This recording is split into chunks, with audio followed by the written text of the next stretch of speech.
Good morning everyone welcome to my channel. आशा करी सबाई खूब भालो आछो, सुस्थ आछो, साबधाने आछो। सकाल बेलाय फ्रेशटा हये शुधुमात्र घरटा झाड़ दिएछि और कोनो काजबाज नेই आजके, जेहेतु कालके अनुष्ठान बाड़ीते खाওয়া दाওয়া হয়েছে আর আজকে সকালবেলা ওইখানেই খেতে হবে। মানে যা যা রান্নাবান্না হয়েছিল সব কিছুই বেশি বেশি থেকে গেছে, এজন্য সকালে ওইখানে খেতে হবে বলে না আমাদের বাড়িতে সকালে আজকে কোনো কাজ নেই। আর সকালবেলায় সবথেকে বেশি ব্যস্ততা কাটে হচ্ছে রান্নাবান্নার জন্য, তো সেটাই যখন নেই তখন তো ফ্রি। তো যাই হোক, এখন আমি স্নান করে নেব, স্নান করে পুজো দিয়ে তারপরে বড়মাদের বাড়িতে খেতে যাব। তারপরে ওই যে কালকে বলছিলাম না যে মামা শ্বশুরদের বাড়িতে যজ্ঞ হচ্ছে, মানে বাড়িতে না ওদের ওইখানে যজ্ঞ হচ্ছে, তো আমরা দুজন সেখানে একটু যাব।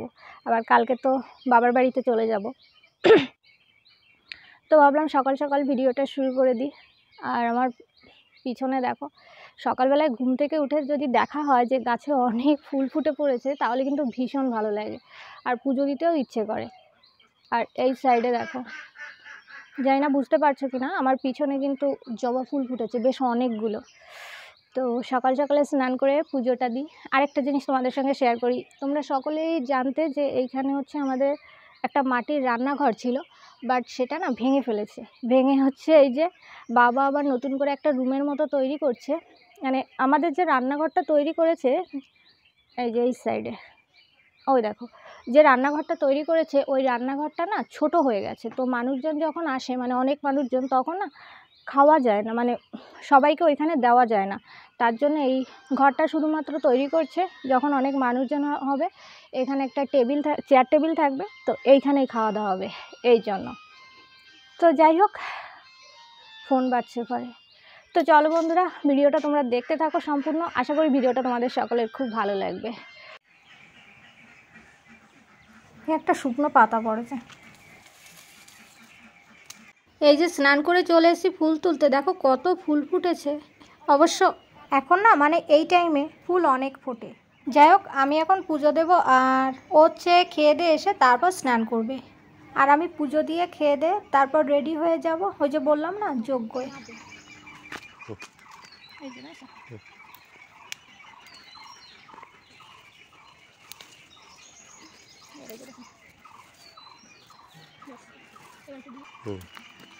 এই গাছে বেশ অনেকগুলোই রক্ত জবা ফুল ফুটেছে, বেশ ভালো দেখা যাচ্ছে। রক্ত জবা অনেকগুলো ফুটেছে।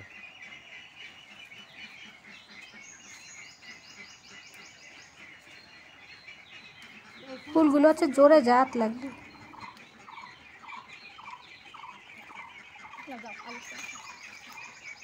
তো এই যে পুজো দিয়ে বড়মাদের বাড়ি থেকে খেয়ে দিয়ে এসেছি। আর যেমনটা তোমরা জানতে যে আজকে আমি মামা শ্বশুরের বাড়ি যাব, সেখানে যজ্ঞ, বাট আজকে যাওয়া হচ্ছে না, কারণ আজকে হচ্ছে অধিবার, যজ্ঞ হচ্ছে কাল আর পরশু। কিন্তু কালকে তো আমি বাপের বাড়িতে চলে যাব, এজন্য আমাদের আর যাওয়া হচ্ছে না। তো যেহেতু যাওয়া হচ্ছে না সেহেতু তো দুপুরে রান্না বান্না আছে। তো মা বললো দুপুরের রান্নাটা আমি করছি, তুমি কয়েকটা তেঁতুল বেছে দাও। তো আমি এখন উপরে এসেছি তেঁতুল বাছতে। আর ওই যে ওইখানে দেখতে পাচ্ছ বস্তায় তেঁতুল আছে, ওইখান থেকে নিয়ে আসবো। আর বলছে তুমি রাত্রেবেলায় রান্না করো, রাত্রে হচ্ছে একটু মাংস রান্না করো, যেহেতু কালকে চলে যাবে। আর বাড়িতে এসে তো এভাবে ওভাবে আর খাওয়া হলো না, তো এই জন্য রাত্রেবেলায় আমি রান্না করব। আর এখন মা রান্না করছে। কি রান্না করছে, আগের দিন তো দেখেছিলে যে বিল থেকে লাল কপি নিয়েছিলাম, মানে বিট কপি, তো সেটা মনে হয় ডিম দিয়ে ভাজি করবে, এর ভিতরে তো আর খাওয়া হয়নি। আর হচ্ছে সকালবেলায় দেখেছি কোথা থেকে কচু নিয়ে এসছে, তো মাছটা আর কচু দিয়ে মনে হয় ঝোল হবে। আর রাত্রেবেলায় আমি হচ্ছে তোমার চিকেন রান্না, সরি মুরগি কি হাঁস জানি না, যাই হোক মাংস রান্না করব। আর এখন আমি তেঁতুলগুলো বাছি। আর চলো না ওই উপরে তেঁতুল আনতে। মায়ের হচ্ছে মাজায় ব্যথা, তো বসে যদি বেশিক্ষণ কোনো কাজ করে তাহলে না আর উঠতে পারে না। তার জন্য বললো তেঁতুল বাছা তো বসে কাজ, তুমি একটু করে দিয়ে যাও। তো আমি যতগুলো পারবো বেছে দিয়ে যাব।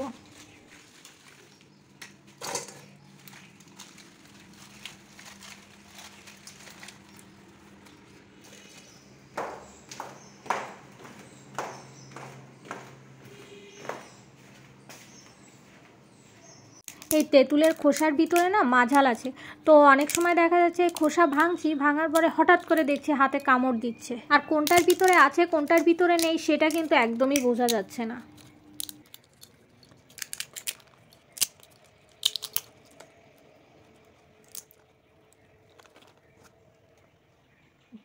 তো এখন বাজে 2:44 আর এতক্ষণ বসে বসে এখানে তেঁতুল বাছছিলাম। তো দেখো এই কয়টা বেছেছি, অবশ্য আরও কয়েকটা বেছেছিলাম, সেগুলো নিচে রেখে এসেছি। এই যে এই রাইস কুকারের হাঁড়ির 2 হাঁড়ি তেঁতুল বেছেছি, 2 হাঁড়ির বেশি বেছেছি। তো যাই হোক, এখন আমি নিচের দিকে যাব। আর হ্যাঁ দেখো, তেঁতুল বাছতে যে এই দুটো আঙুলে মাঝালিতে কামড় দিয়েছে, ফুলে গেছে। তো যাই হোক, আমি এখন নিচের দিকে যাব। মা রান্না বান্না করছিল, তো দেখি কতদূর কি অবস্থা। তো চলো। এই যে খাওয়া দাওয়ার পরে থালা বাসনগুলোও ধুয়ে নিয়ে এসেছি। আর এখন ভাবছি রাত্রিবেলায় যে মাংসটা রান্না করব তার গোছগাছটা এখন করে রাখি। এই যে মাংসের জন্য আমি আলু কেটে নিচ্ছি। আর এটা হচ্ছে অস্ট্রেলিয়ান মুরগি, দুটো হয়েছিল মায়ের দুটো বাড়িই পুষেছিল। একটার ওজন হয়েছিল 2 কেজি, আরেকটার ওজন হয়েছিল 2.5 কেজি। মুরগি দুটো কয়েকদিন আগে কেটে কুটে মা ফ্রিজে রেখে দিয়েছিল। তো এই যে মাংসের জন্য পেঁয়াজ রসুনও কাটতে শুরু করে দিয়েছি। মুরগির মাংসে কিন্তু আমি একটু বেশি করে পেঁয়াজ রসুন দিই, কিন্তু হাঁসের মাংসে আমি পেঁয়াজ রসুন দিই না বলাটা ভুল, হাঁসের মাংসে আমি অল্প করে রসুন দিই। আর যেহেতু আমি সন্ধ্যা দিচ্ছি না, এই জন্য আমার হাজব্যান্ড সন্ধ্যাটা দিচ্ছে। আর ওদিকে আমার গোছানোও কমপ্লিট। তো এখানে অনেকগুলো পেঁয়াজ কেটে নিয়েছি, আর আছে গোটা রসুন। আর এখানে এক সাইডে আছে জিরে আর গরম মশলা বাটা, আর এক সাইডে আদা রসুন আর পেঁয়াজ বাটা। আর এই যে চুই দেখতে পাচ্ছ, এটাই কিন্তু মাংসতে দিলে ভীষণ ভালো হয় খেতে। আর এখানে দেখতে পাচ্ছ আমি আলু কেটে নিয়েছি। আর এই হচ্ছে মুরগির মাংস। হলুদ দেখতে পাচ্ছ, ওগুলো হচ্ছে তেল, মানে অনেক বড় হয়েছিল তো প্রচণ্ড তেল হয়েছে মুরগিতে। তো আমি রান্নাবান্নাটাও শুরু করে দিয়েছি। আর এখানে আমি প্রথমে আলুগুলোকে লবণ হলুদ দিয়ে ভালো করে ভাজি করে নেব। আলুগুলোকে আমি ভালো করে ভাজি করে তুলে নিয়ে আর একটু তেল দিয়ে কড়াইতে দিয়ে দিয়েছিলাম জিরে ফোড়ন, আর তারপর পেঁয়াজগুলো দিয়ে দিয়েছিলাম। আর এখন দিয়ে দিচ্ছি দেখতে পাচ্ছ ওই পেঁয়াজ রসুন আর আদা বাটা। একটু নেড়েচেড়ে এর ভিতরে জিরে আর গরম মশলা বাটাটাও দিয়ে দেবো। তারপর হালকা একটু জল দিয়ে লবণ হলুদ আর শুকনো মরিচের গুঁড়া দিয়ে ভালো করে এটাকে কষিয়ে নেব। কষানোর সময় আমি কিন্তু মশলাতে মাঝে মাঝে অল্প অল্প করে জল দিই, যাতে মশলাটা লেগে না যায়। মশলাটা ভালো করে কষিয়ে এর ভিতরে আমি মুরগির মাংসটা দিয়ে দেবো।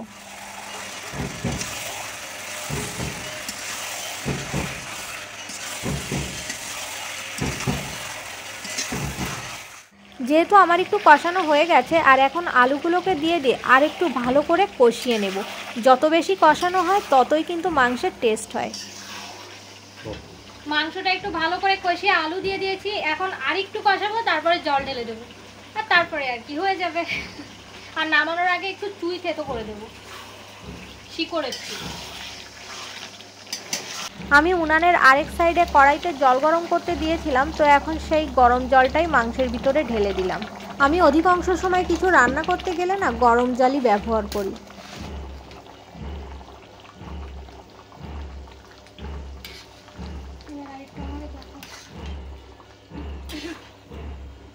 তো জল দিয়ে দিয়েছি এর ভিতরে, এখন রান্নাটা কমপ্লিট হোক, তারপরে তোমাদের সঙ্গে শেয়ার করছি। কাঠের জালে রান্না সত্যি কিন্তু রান্না দুর্দান্ত হয়। তো এই হচ্ছে আমাদের দেশি মুরগির ফাইনাল লুক। কতটা সুন্দর হয়েছে না দেখতে। তো চলো খেয়ে দেখা যাক কেমন হয়েছে। আজকে দেশি মুরগির মাংসটা না ভীষণ সুন্দর হয়েছিল খেতে। তো যেই আমার রান্নাবান্নাটা কমপ্লিট হলো তখনই কিন্তু কারেন্টটা চলে গেল। তো জানি না আমাকে দেখে তোমরা বুঝতে পারছো কিনা, আমার প্রচণ্ড ঘুম পাচ্ছে। আর এখন বাজে হচ্ছে 11:57, প্রায় 12টা বেজে গেছে। তো আমি এতক্ষণ জেগেছিলাম, ভাবছিলাম যে কখন কারেন্ট আসবে আর কখন তোমাদের সঙ্গে একটু কথা বলে ভিডিওটা আমি শেষ করে দেবো। তো এই যে এইমাত্র কারেন্ট আসলো, তাই ভাবলাম তোমাদের সঙ্গে একটু কথা বলি। আর আমাদের আশেপাশে না একটা জিনিস ভীষণ শোনা যাচ্ছে, মানে আশেপাশে কয়েকটা গ্রামে একটা জিনিস অনেক শোনা যাচ্ছে। আর সেটা হচ্ছে মানুষকে অজ্ঞান করে দিয়ে না তাদের বাড়ির থেকে টাকা পয়সা সোনাদানা এসব নিয়ে যাচ্ছে। কীরকমভাবে নিচ্ছে বলো? অনেক সময় দেখা যাচ্ছে কি রান্নাঘরে কেউ হয়তো খাবারের ভিতরে কিছু মিশিয়ে দিয়ে যাচ্ছে, তোমরা হয়তো বুঝতে পারছো না। তারপরে সেইগুলো খেয়ে তোমরা অজ্ঞান হয়ে পড়ছো, আর তারপরে ঘর থেকে যা নেওয়া যায় সেটা তো নিচ্ছে। আবার অন্য আরেকভাবে করছে, আর সেটা হচ্ছে দেখা যাচ্ছে তোমার সঙ্গে কেউ অপরিচিত কেউ এসে একজন কথা বলছে, কথা বলে পরিচয় দিচ্ছে যে তুমি একে চেনো ওকে চেনো, মানে এরকম কথা বলতে বলতে না কী হয় বলো তো, তুমি নিজেরাও তো বুঝতে পারছো, এরকম কথা বলতে বলতে হয়তো একটু পরিচিত হয়ে যায়। তো পরিচিত হয়ে যাওয়ার পরে তারপরে তোমার বাড়ি সে গেল, তুমি তাকে নিয়ে গেলে তোমার বাড়িতে, যাওয়ার পরে সব কিছু দেখে আসছে যে কোথায় কি আছে না আছে। পরে তারা সুযোগ বুঝে তোমার বাড়িতে ঢুকে তোমাদের খাবারের ভিতরে এটা ওটা মিশিয়ে রেখে যাচ্ছে। আর তারপরে খাওয়ার পরে আর কি অজ্ঞান হয়ে পড়লো, আর হচ্ছে যা পাচ্ছে তাই নিয়েছে। এরকম ঘটনা অনেক শোনা যাচ্ছে, আর আমাদের চেনা জানার ভিতরে দু জায়গায় শোনা গেছে। এক হচ্ছে বলছিলাম না যে আমার মামা শ্বশুরের বাড়িতে যাব, তো সেইখানে একটা জায়গায় শুনেছি যে কালকে না কালকের আগের দিন এরকম একটা ঘটনা ঘটেছে। মানে তারা অবশ্য বুঝতে পারেনি যে কে কী করেছে, ওরকম ভাত খেয়ে অজ্ঞান হয়ে পড়লো। তারপরে হচ্ছে তাদের 6 লক্ষ টাকা সেখান থেকে নিয়ে গেছে। আর আমার বাবার সাথে শিক্ষকতা করতো একজন টিচার, তার বাড়ির থেকেও এরকম টাকা পয়সা সোনাদানা নিয়ে গেছে এরকম অজ্ঞান করে। মানে জানা মতে দুজনের কথা শুনেছি, আর আশেপাশে এটা ওটা শোনাও যাচ্ছে। তো যাই হোক, সকলে একটু সাবধানে থেকো। আর বন্ধুরা, আমি আর বেশি কিছু বলবো না। কালকে বাবার বাড়িতে যাব, সেখানে গিয়ে অনেক সুন্দর সুন্দর ভিডিও আমি তোমাদের সঙ্গে শেয়ার করব। আর আমার ইউটিউবের টাকাও চলে এসছে, তো সেই টাকা দিয়ে আমি কী করি সেটাও নেক্সট ভিডিওয়ে তোমরা দেখতে পাবে। ওকে, তো চলো, আমার প্রচণ্ড ঘুম পাচ্ছে, আমি এখন ঘুমিয়ে পড়বো। তো আজকের ভিডিওটা জানি না তোমাদের কেমন লেগেছে, তবে সামনের দিন থেকে আরও সুন্দর সুন্দর ভিডিও আমি তোমাদের সঙ্গে শেয়ার করতে পারবো। তো যাই হোক, আজকের ভিডিওটা যদি তোমাদের ভালো লেগে থাকে অবশ্যই লাইক করবে, শেয়ার করবে, কমেন্টস করবে, আমার চ্যানেলকে সাবস্ক্রাইব করবে। দেখা হচ্ছে নেক্সট একটা ভিডিওর সঙ্গে। সবাই খুব ভালো থেকো, বাই বাই, গুড নাইট।